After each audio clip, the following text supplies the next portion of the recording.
The discovery of a female corpse by a group of fishermen from Garogo in Banggai District, Majene Regency. Iron palm processing innovation helps increase residents' income.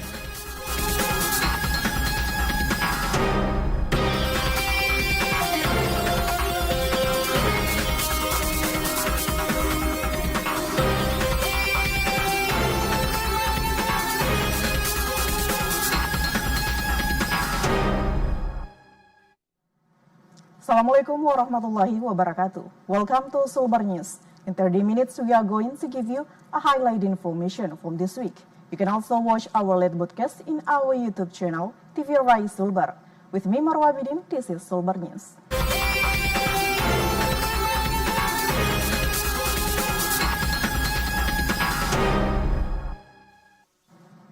The discovery of a female corpse by a group of fishermen from Garogo in Banggai District, Majene Regency, has caused shock among the local residents. The body was found adrift in the sea close to a fishing aggregation. The discovery of a body by residents of Garogo, Banggai District, Majene Regency. The female body was discovered by fishermen from Majene in a swollen condition as they prepared to set up a fishing trap in the middle of the sea. The incident shocked the local residents. One of the fishing vessel crew, Henki, said that the body was initially found by a Katinting fisherman, while the body was initially discovered by the Katinting fisherman. His team was promptly notified and the body was immediately evacuated to their vessel. The deceased was wearing a cream cloth with a floral pattern.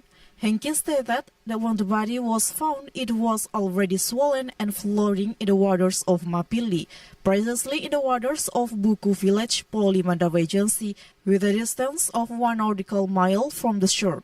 In light of the discovery, a group of fishermen from Majene promptly evacuated the corpse and transported to the land, specifically to the Garogo area in Majene Regency for further processing. Given arrival on land, the Majene Unit SAR Team PLC 119 and other officers promptly initiated the necessary treatment.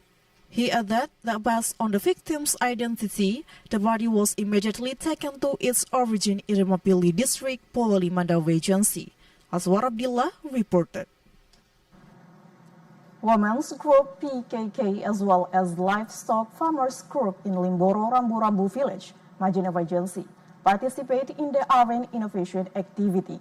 The activity involves utilizing the byproduct of iron trees, namely feed, food, and fertilizer.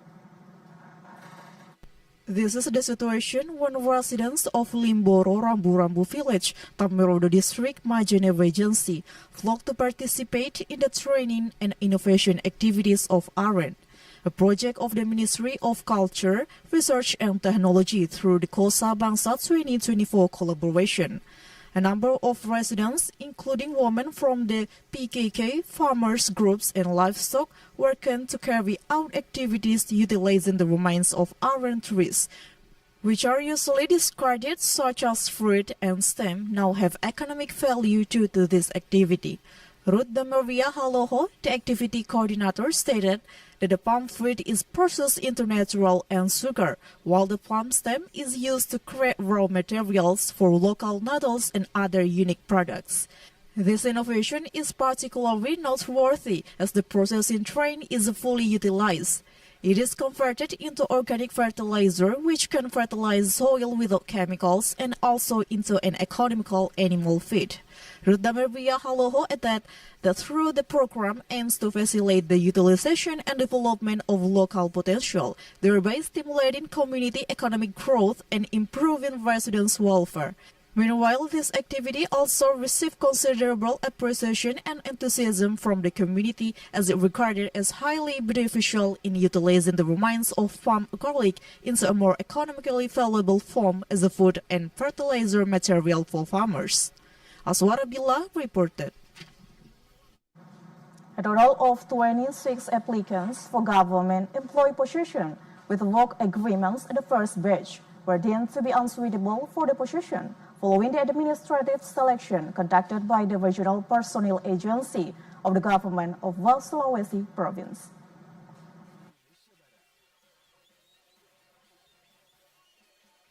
The government of Sulawesi province will receive a quota for candidates for the state civil apparatus in the 2024 fiscal year. A total of 44 work agreements have been established with government employees.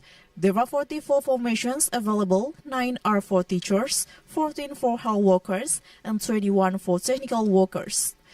Based on the data from the BKD Sulawesi, the number of applicants for teaching positions is 203, for health workers is 62, and for technical workers is 2,834.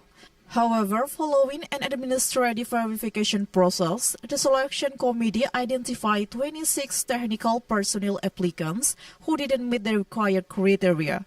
Suhamta, the Secretary of the Regional Personnel Agency of Sulawesi Province, stated the following verification of the application documents of voluntary personnel seeking to become PPPK found several deficiencies, including a lack of continuous SK. One participant had a SK that was only valid until 2018, after which it was no longer in place. The verification team has determined that this doesn't meet the required qualification because it is regulated by provision that require continuous work until now.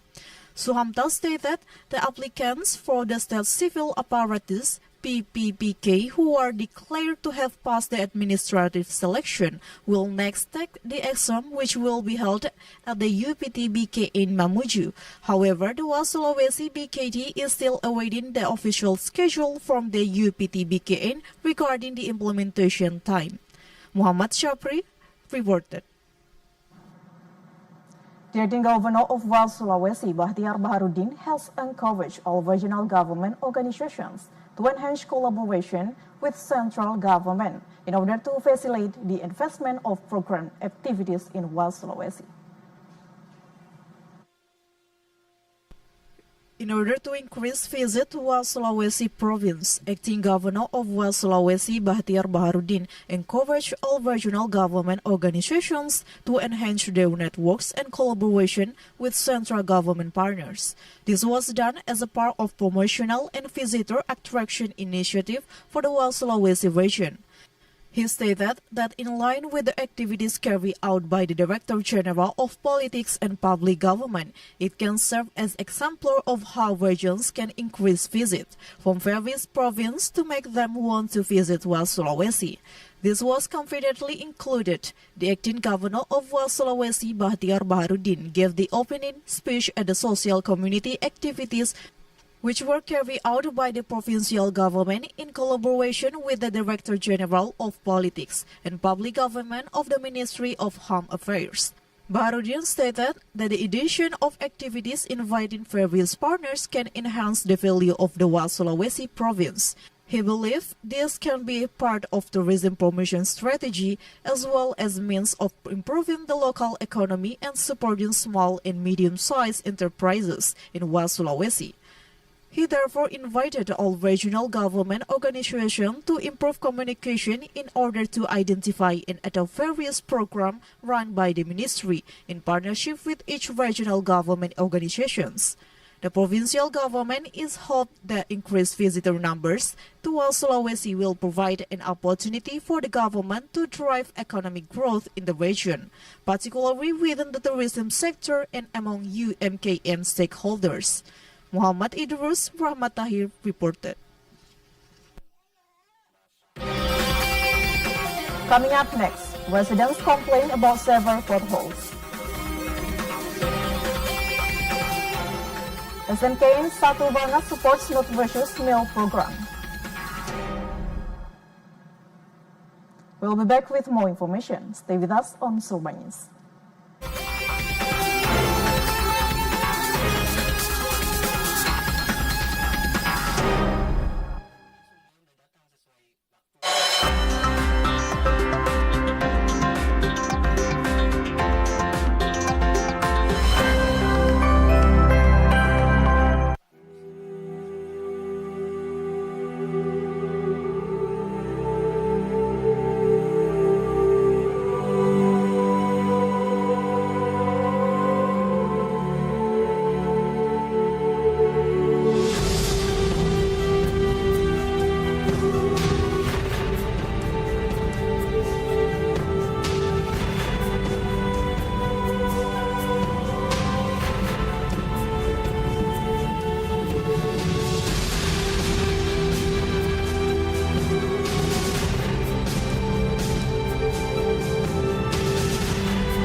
Welcome back on Sulbar News. We move to another information. The residents of Tampaure Village, Bambaira District, Pasangkayu, Regency, Sulawesi Province, have expressed concerns about the condition of a road will cause accidents on this road if repairs are not carried out promptly.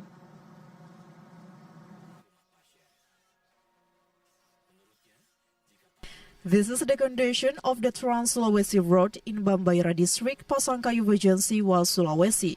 A significant number of roads are in poor state of repair with numerous holes and serious damage. There are numerous instances of damage to the road, with the most severe occurring at the Tampaure Bridge in Bambaira District, Pasangkayu Regency. The road damage is in the middle of the bridge. The bridge floor is severely damaged with the iron castings visible. This is a matter of great concern for drivers who use this road. Nasir, a local resident, stated that the road on the Tampaure Bridge was not as severe as it now, because it has been quite a long time and the government hasn't paid sufficient attention to the highway. This poses a significant risk to drivers, with the situation becoming increasingly concerning. There are multiple instances of holes, including one particularly deep hole that has exposed the iron floor of the bridge. The incident is particularly dangerous for drivers, especially those on two-wheel vehicles. There is a concern that if drivers pass at night, they may not be aware of the condition of the road on the bridge, which could potentially lead to traffic accidents. Nasir stated that thus far there have been no casualties from traffic accidents on the road. However, he is concerned that the current state of the road may soon result in a fatal accident. He is therefore urging the government to take immediate action to repair the road. Wawan reported. Local residents have expressed concern about the presence of electricity poles in the middle of Trans-Sulawesi Road in Pasangkayu City, Sulawesi Province. This has been identified as a potential hazard for drivers. Following a TVRI monitoring, it was noted that an electricity pole had entered the road at a point approximately 1 meter from the edge. This incident prompted protests from residents, as the electricity pole has been identified as a frequent cause of traffic accidents. The issue was reported by local residents to the PLN Pasangkayu Customer Service Unit. However, thus far there has been no response from the relevant parties. Local residents have expressed concern about the presence of an electricity pole standing solidly in the Trans-Sulawesi Road. This is a cause for concern for drivers passing by. It is notable that the electricity pole has caused several traffic accidents. One resident, Saharia, stated that the pole has been in the road for several years. Furthermore, residents have requested that PLN Pasangkayu relocate the electricity pole, citing concern for drivers. Saharia stated that residents, particularly road users, are significantly inconvenienced by the pole in the road. In the event of a collision, the disruption to the Wi-Fi and electricity is a major concern. Therefore, she expects PLN Pasangkayu to immediately relocate this electricity pole so that it is no longer a hazard and accidents can be prevented. Wawan reported. In order to reduce the number of traffic violations among students, the Majene Police Security, Safety, Order and Smoothing Unit is holding a socialization event to raise awareness of the traffic order law in Majene.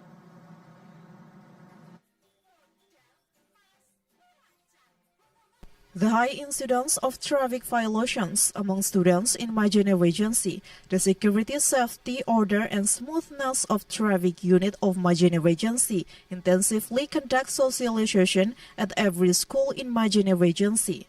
This approach was also adopted at Junior High School Negeri 1 Majene. The initiative was spearheaded by Ibda Laramuli, the head of Security, Safety, Order and Smoothness of Traffic Unit of Majene Regency, in response to the prevalence of traffic violations among students. He explained that the objective of this activity is to ensure that the students are able to comprehend traffic regulations and rules, as well as the significance of driving safety on the highway. Furthermore, he elucidated the various stipulations set forth in Law Number 22 of 2009, including those pertaining to driving age limits, driving requirements, and the obligation to wear helmets and obey traffic signs. Furthermore, students are encouraged to recognize the adverse consequences of traffic violations, which can result in accident and even endanger their own life and life of others. Ibdal Laramuli added that with this socialization, his parties hope to foster a culture of orderly traffic among students, with the aim of reducing violation and accidents on the highway and creating a safe and orderly environment in the Majene area. Aswar Abdillah reported. In order to provide support for the National Strategic Program in Sulawesi Province, Vocational School 1 Vangas Mamuju will implement and facilitate the program of providing nutritious meal to students. One of the current initiatives being developed by President Prabowo Subianto and Vice President Gibran Raka Buming Raka is the Free Nutritional Meal Program. This program is being implemented in all areas of Indonesia, will lead to improvement in children's nutrition and health, as well as reduction in the stunting rate. In Sulawesi Province, several schools, including Vocational School 1 Rangas Mamuju, have implemented this free nutritional meal program until a trial was conducted on school children. This was confirmed by Mahmud, principal of Vocational School Negeri 1 Rangas Mamuju. Mahmud explained that this nutritious eating program is expected to continue into the future to improve students' spirit and focus in the teaching and learning process. He also noted that this nutritional eating program represents a strategic step in helping the government reduce the stunting rate in Sulawesi. Muhammad Imam Alif, a student at Vocational School Negeri 1 Rangas Mamuju, expressed enthusiasm about the implementation of the nutritious eating program in Sulawesi Province, particularly at Vocational School Negeri 1 Rangas Mamuju. Nutritious eating can positively impact students' performance, particularly in maintaining a healthy lifestyle. The introduction of a nutritious eating program is a strategic step in preparing a healthier generation and avoiding stunting. Vocational School Negeri 1 Rangas hopes that the program will contribute to the realization of the Golden Indonesian Generation in 2045. Muhammad Idrus Rahmat Tahir reported. Coming up next, contemporary snacks UMKM selling well. Dozens of students caught in rape while skipping school. We'll be back after the break. Stay with us on Sulbar News.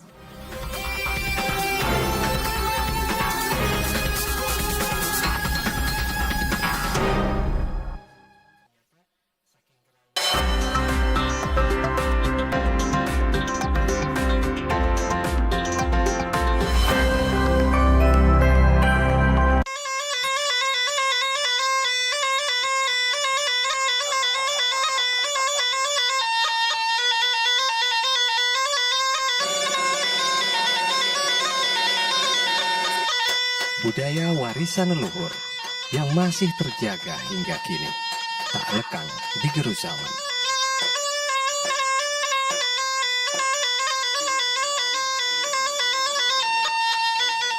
Ia tak sekedar lekuk sejarah, ia hadir sebagai filosofi hidup orang Mandar di setiap sosoknya.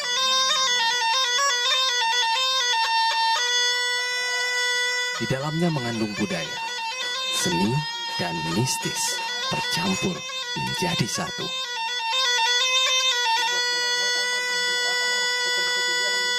Mari lestarikan budaya asli Sulawesi Barat.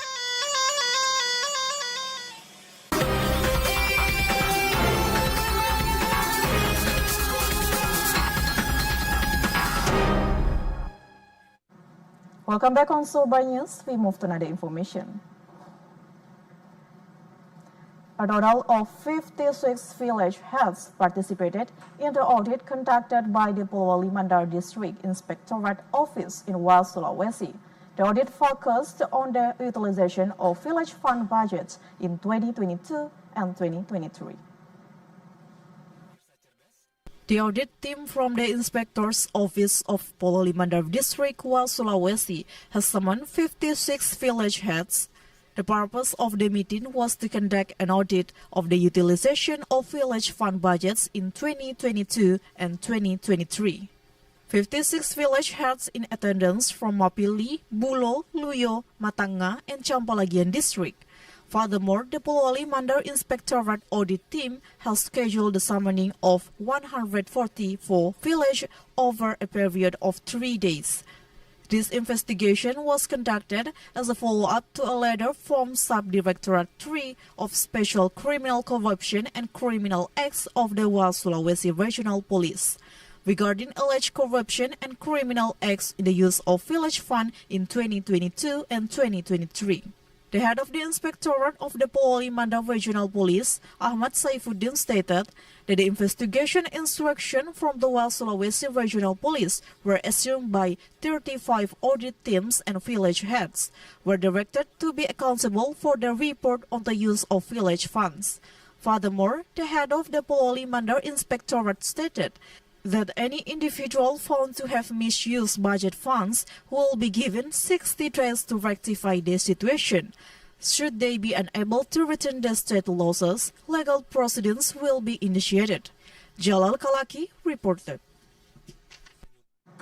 A variety of contemporary snacks have been observed to be in high demand and to have been sold out during an event held by the Department of Women's and Empowerment and Child Protection, as well as Population Control and Family Planning. The Puspa Forum activity held by the Department of Women's Empowerment and Child Protection, as well as Population Control and Family Planning, was successfully implemented. The event also proved beneficial for UMKM. The variety of modern snacks on sale proved extremely popular, as did the handicraft on display, including bouquet and greeting cards. The feedback from several UMKM who participated in this activity was positive. One of the UMKM participants, Sanda Ayu, expressed satisfaction at the high sales of her snacks. She stated that this is an initiative to enhance women's economic well-being in alignment with the P3AP2KB service program. She elaborated that the raw materials for the snacks she sells are locally sourced and readily available in central Mamuju. Furthermore, Sanda Ayu stated that this is frequently engaged in activities outside Central Mamuju Regency. She expressed her hope that the government will extend support to UMKM actors in the form of promotional assistance for processed products. Sulbar reported.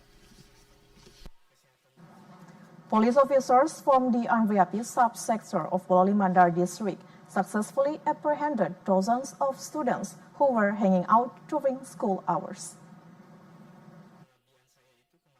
Police officers from the Anriapi subsector of Pololi Mandar, Sulawesi, successfully secured dozens of students who were thrown during lessons at a tourist site.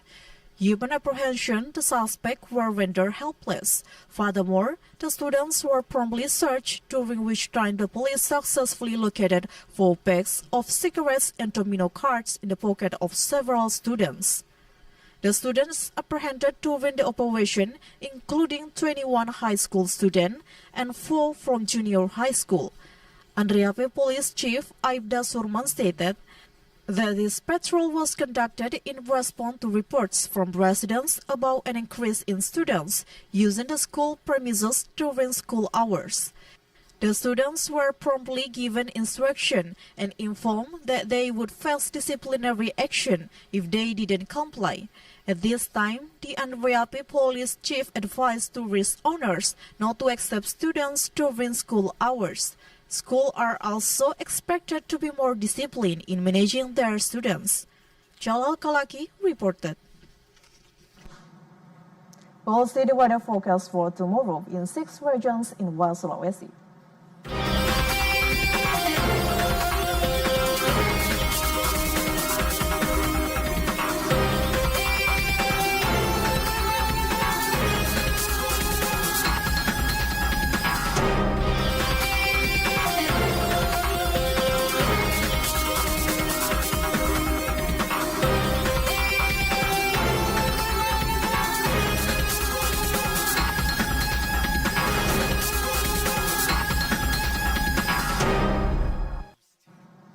That's all the information of Sulawesi. I'm Marwa Abidin and all the crew say thank you for watching Sulbar News today. See you next week.